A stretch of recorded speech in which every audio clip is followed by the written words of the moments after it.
Halo warga Konoha sekalian, selamat datang kembali di channel Ray Konoha. Beberapa hari yang lalu sedang viral Kang Deddy Mulyadi atau KDM dijodoh-jodohkan oleh warganet di media sosial.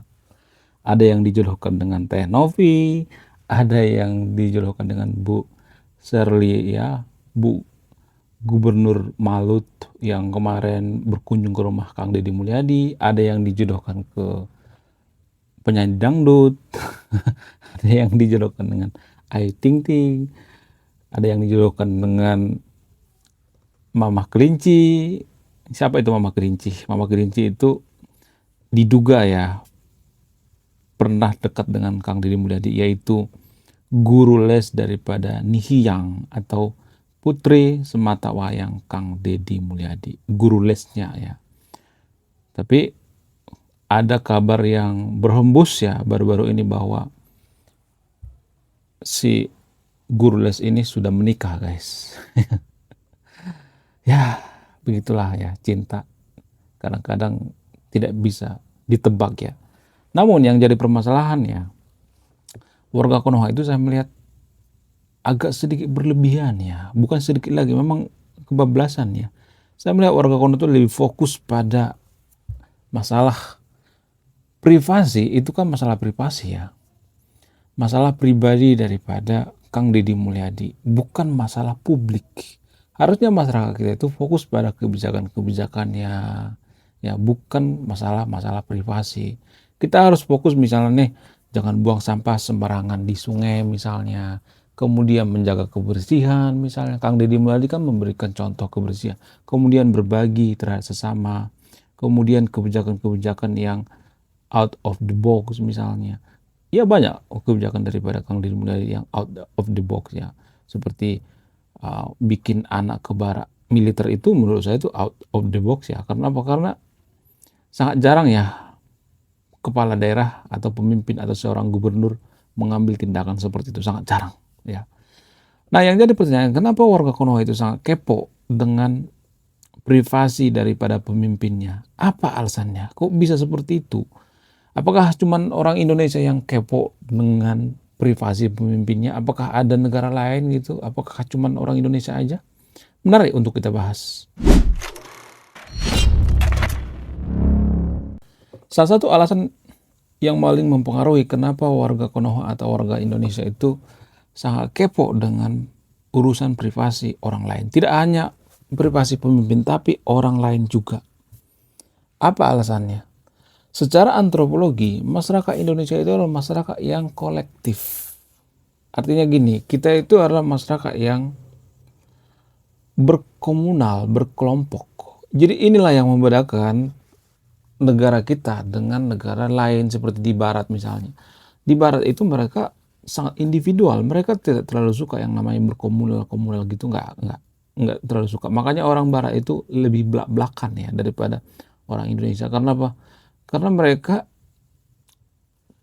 tidak terlalu menjaga yang namanya komunal, komunitas.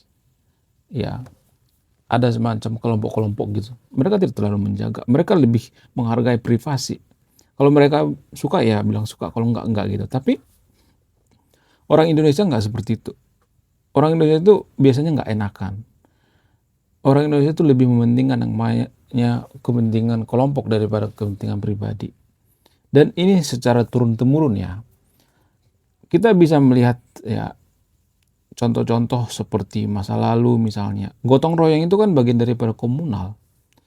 Masyarakat yang bergotong royong itu bagian daripada komunal. Seperti Baduy misalnya. Baduy itu kan kalau panen barengan. Kemudian kalau bekerja barengan. Hasilnya juga dibagi barengan. Kemudian apapun yang mereka lakukan itu barengan. Seia sekata. Jadi orang Indonesia juga seperti itu. Masih seperti itu sampai sekarang. Kalau misalnya ada mengatakan enggak semuanya, tapi rata-rata seperti itu. Ya, itu hanya oknum, enggak. Oknum enggak bunyi banyak. Warga Konoha itu sangat suka yang namanya berkomunal, berkelompok-kelompok. Itulah alasannya kenapa di Konoha itu banyak geng motor, kemudian geng-geng di sekolah, kemudian partai-partai banyak, ya ormas-ormas apalagi. Alasannya apa? Karena kita tuh suka hidup berkomunal. Orang Indonesia tuh sangat suka hidup berkomunal. Dan karena kebiasaan hidup berkomunal sehingga ini mendarah daging. Mendarah daging dan terbawa-bawa pada kehidupan dalam bernegara juga. Dalam bernegara juga itu seperti itu. Sama seperti Kang Deddy Mulyadi. Kenapa Kang Deddy Mulyadi itu banyak orang yang peduli dengan masalah pribadinya? Saya sendiri nggak terlalu peduli dengan masalah pribadinya. Mau dia berantem sama istrinya, kayak mau cerai, kayak mau ngapain, mau jungkir balik, kan nggak jadi masalah. Saya lebih peduli dengan masalah publik atau masalah publik. Ya. Itu yang lebih penting daripada masalah pribadi. Cuman hal seperti ini sangat susah ya dijelaskan bagi warga Konoha karena sudah mendarah dagingnya. DNA orang Indonesia itu kan sangat kepo dengan kehidupan orang lain. Ya, kalau kita perhatikan orang Indonesia itu sangat suka dengan pertanyaan-pertanyaan yang sangat privasi seperti kapan punya anak, kapan nikah, kapan punya mobil, kapan punya rumah, berapa gajimu. Jadi hal-hal seperti ini yang perlu kita perhatikan. Ini hal privasi ya. Dulu saya waktu di kampus ya, ada teman saya nanya gaji sama uh, teman satu kampus juga, satu kelas ya. Kebetulan dulu saya waktu kuliah ngambil kelas karyawan. Jadi teman-teman saya waktu kuliah dulu itu rata-rata orang yang sudah bekerja. Jadi ketika kita ngobrol di kelas, ya, teman-teman saya ngobrol, semuanya kita ngobrol ya, ngerumpi lah istilahnya. Terus teman saya ini nanya sama teman saya satu kampus juga, gaji kamu berapa? Dia ngomong seperti itu. Dan tahu apa jawaban daripada teman saya ini? Dia bilang, itu pertanyaan yang sangat privasi. Itu pertanyaan yang nggak boleh ya. Kebetulan ya yang ditanya ini sering ya berhubungan dengan orang bule, kerja di Caltech juga ya, di Pertamina, di perminyakan ya. Dan ketika seseorang itu bergaul dengan orang bule, biasanya orang barat itu, maka akan ketularan juga ternyata pola pikirnya ya. Dan ini yang perlu kita rubah. Sangat susah merubah hal-hal seperti ini. Ya, orang Indonesia sangat suka yang namanya hal-hal yang berbau privasi. Sama seperti KDM misalnya. Mau dia nikah sama siapa kayak, mau nggak kayak bodo amat, mau jomblo kayak bodo amat. Tapi saya melihat warga Konoha itu sangat suka yang namanya menjodoh-jodohkan gitu. Ini menurut saya itu kurang produktif guys. Ini yang perlu kita hilangkan gitu. Jangan terlalu peduli dengan masalah privasi seseorang, masalah pribadi. Dan ini pula yang dimanfaatkan oleh produser-produser yang ada di Indonesia kalau saya melihatnya. Kenapa sinetron-sinetron di Indonesia itu laku keras? Kenapa? Karena orang Indonesia itu sangat suka dengan hal yang berbau privasi. Sinetron kan bicara tentang privasi, kemudian bicara tentang perselingkuhan, bicara tentang rumah tangga dan sebagainya, banyak deh pokoknya ya. Itulah alasannya kenapa di Indonesia itu sangat laku yang namanya sinetron. Walaupun sinetron itu kadang kita katakan, oh sinetron nggak berbobot, oh sinetron seperti ini, oh nggak mendidik dan sebagainya. Tapi pasarnya banyak kok di Indonesia saya melihatnya. Justru karena banyak pasarnya mereka ada. Nggak mungkin ya sinetron itu ada kalau pasarnya tidak ada. Ya, itu alasan yang paling masuk akal.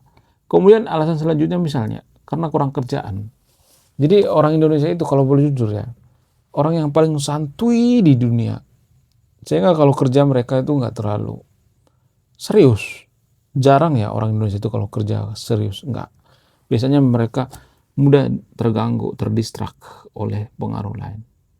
Susah fokusnya. Sehingga apa? Sehingga kalau dalam bekerja mereka itu tidak terlalu fokus, ya kurang kerjaan lah, ya apanya.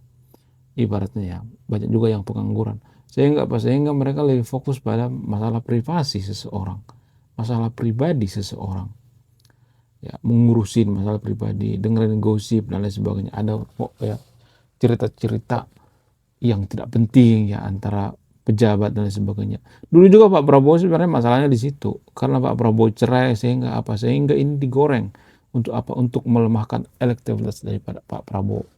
Kalau kita bandingkan dengan di negara demokrasi misalnya, di mbahnya demokrasi di Amerika misalnya. Donald Trump itu tukang kawin guys.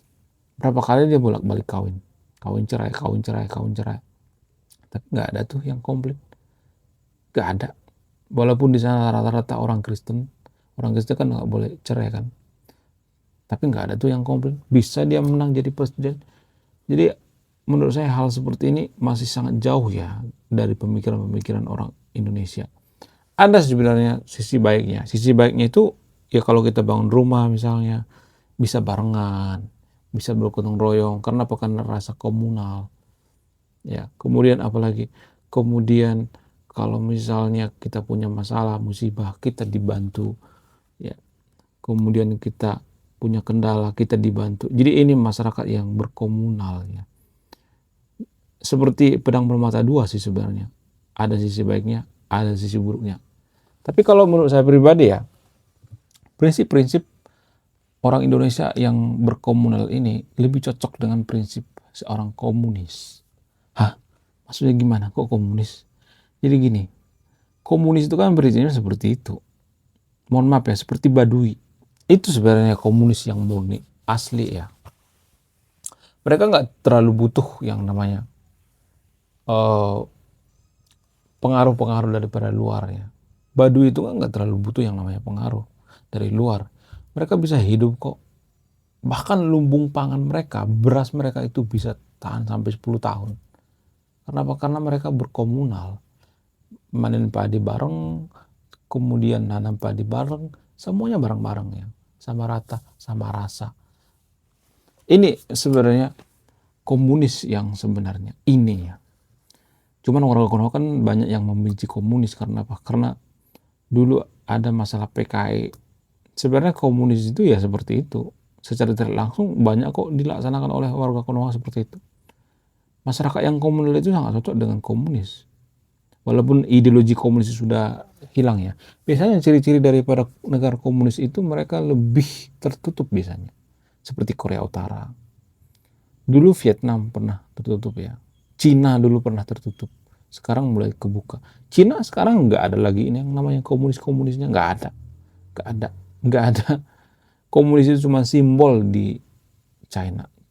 Pada hal-hal tertentu mereka menggunakan yang namanya komunis. Jadi saya melihat ya, orang Indonesia itu lebih menganut prinsip yang namanya komunis ya, bukan PKI ya, bukan PKI peristiwa pembunuhan itu bukan seperti itu ya. Itu kan masalah politik sebenarnya. Saya tidak mendukung itu ya, tapi saya melihatnya orang Indonesia itu lebih ke seperti itu ya. Saya melihatnya. Kita belum siap menjadi negara seperti Barat misalnya, Eropa, enggak. Kita lebih cocok berkomunal. Dan biasanya negara yang suka berkomunal, kemudian negara yang suka berkomunitas, berkelompok dan sebagainya, sangat cocok dipimpin oleh pemimpin yang otoriter biasanya. Ya, seperti Cina misalnya. Cina kan sebenarnya berkomunal juga sebenarnya Cina. Cuman sekarang ini ya ada perubahan dikit-dikit ya, karena faktor daripada pemikiran-pemikiran mereka tuh yang sangat maju. Cina itu ya kalau kita perhatikan ya, sangat otoriter ya pemimpinan daripada Xi Jinping, sangat-sangat otoriter. Jadi ya mohon maaf ya bagi teman-teman yang nonton video ini, saya juga sangat menjunjung tinggi yang namanya demokrasi. Tapi masalahnya demokrasi itu hanya cocok bagi negara yang sudah berkesadaran. Jadi kalau Konoha itu masih belum berkesadaran, kemudian masih kepo dengan privasi pemimpinnya, ya suka ngejodoh-jodohin di sosial media, maka jangan harap ya kita tidak akan bisa jadi negara maju guys. Bodoh ya, masuk 20 besar 50 besar juga kita akan susah jadi negara maju ya. Sangat susah menjadi negara maju karena bakalnya hal-hal sepele seperti ini. Kemudian apalagi yang mempengaruhi kenapa orang Indonesia sangat kepo dengan urusan pribadi atau masing-masing. Karena dari kecil tidak ada yang negor gitu. Jadi ini semacam pembiaran. Orang tua juga seperti itu kok. Kalau ngobrol sama temannya, nanya, "Oh, kapan kamu nikah? Oh, kapan begini, kapan begitu? Ya, kapan punya rumah, kapan punya mobil, kapan punya anak." Jadi kemana-mana. Dan ini akan ditiru oleh anak kita secara tidak langsung. Ini sangat berbahaya guys. Sangat-sangat berbahaya. Terutama bagi orang tua yang nonton video ini. Jadi lebih baik kita fokus pada masalah publik daripada pemimpin itu sendiri, daripada masalah pribadi. Kalau kita urusin masalah pribadi, kita nggak akan kemana-mana. Dan saya takut akan banyak nanti ya haters daripada Kang Deddy Mulyadi ini. Karena apa? Karena semakin tinggi pohon maka akan semakin kencang angin. Semakin populer seseorang itu maka apa? Maka dia akan semakin banyak haters biasanya. Itu yang saya perhatikan. Oke, semoga Kang Deddy Mulyadi nonton video ini. Nggak mungkin kali ya, ngarep. Semoga beliau nonton video ini ya, karena kata adalah doa. Saya Reko Noha, salam rasional.